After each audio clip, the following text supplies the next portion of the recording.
Wouldn't you stop funding clown colleges in Argentina? If you had a true emergency, like this pandemic, wouldn't you stop building roads and gas stations in Pakistan? If you had a true emergency like this corona pandemic, wouldn't you immediately stop spending money studying why drunk people fall down more than sober people?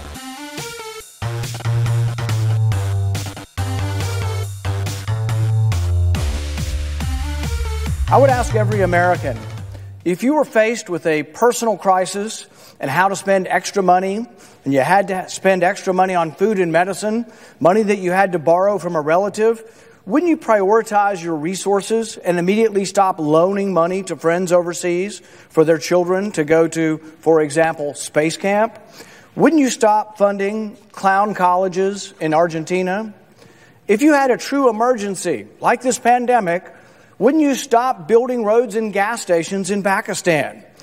If you had a true emergency like this corona pandemic, wouldn't you immediately stop spending money studying why drunk people fall down more than sober people?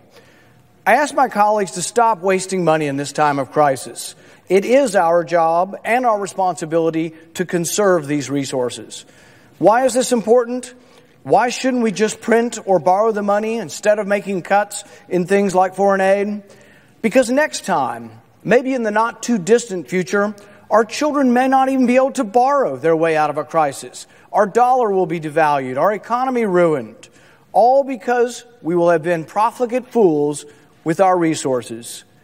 All because we refuse to do what we were elected to do, which is to prioritize the truly vital, such as coronavirus relief and medical research, over the extraneous, such as spending money on clown colleges, gas stations, and roads in Afghanistan. To my fellow Americans, remain hopeful, remain kind, remain faithful, and above all, remain resilient. This latest pandemic already has heroes, some known, but most of these heroes are unknown, doctors and nurses on the front lines. The innovators among us are already putting forth potential treatments, possible cures. A half dozen antiviral medications are in the final stages of study. Researchers believe that an old drug developed for malaria may help. Reports indicate that scientists will likely set a speed record in developing a vaccine. Now is not the time for malaise. Now is the time for optimism.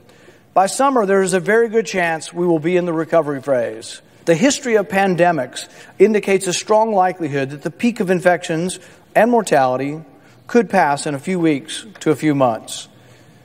Congress should remain calm and try not to explode the debt in our response. We should never forget fiscal responsibility, even in a crisis.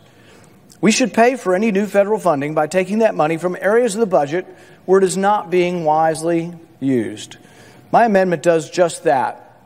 My amendment says that if you want to apply for money from the government through the Child Tax Credit Program, this is money that the government gives to people, that you have to be a legitimate person. You have to have a Social Security number.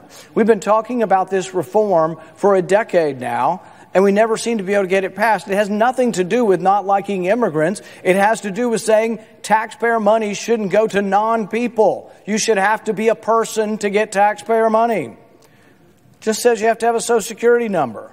People estimate this would save $26 billion. That goes a long way towards paying for this bill. I think we should also end the war in Afghanistan. We're spending $50 billion a year on that war, and it's mostly not to fight war, it's to build stuff for them. It's to build infrastructure for them. We've got a lot of problems with infrastructure in our own country without spending $50 billion a year in Afghanistan. If we have a true emergency now, it's our job to prioritize, to take that money from where it's not being spent wisely to spend it on something that we need at the moment. My bill also allows the president to look throughout the budget and transfer money from any other wasteful areas. If you look at our budget, it's loaded with waste. Nobody ever calls the waste. And we have an emergency and they say, let's just borrow more money.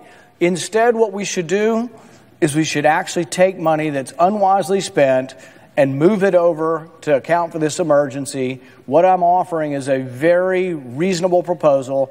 We simply pay for this emergency bill by taking money from other areas of waste in the budget.